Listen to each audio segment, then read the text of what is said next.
how to clean the filter on Xiaomi vacuum robot. All you need to do is to open this lid and we want to grab the dustbin. So put your two fingers in these two holes and grab your dustbin.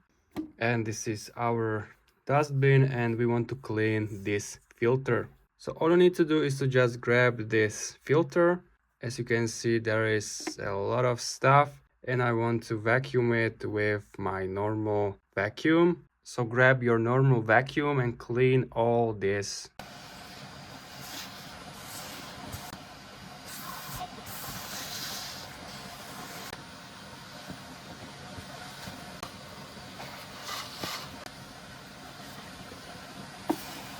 Now it should be clean and I want to put back all the parts. Also, you can order this one. Mine is heavily used. I'm gonna use this old one. So grab and put it here first. And now grab the filter and put it to its place. Make sure that it fits. And now you can grab it and put it back to the vacuum robot. Close the lid and your filter is now cleaned. So if you find this video helpful, please consider subscribing and see you next time.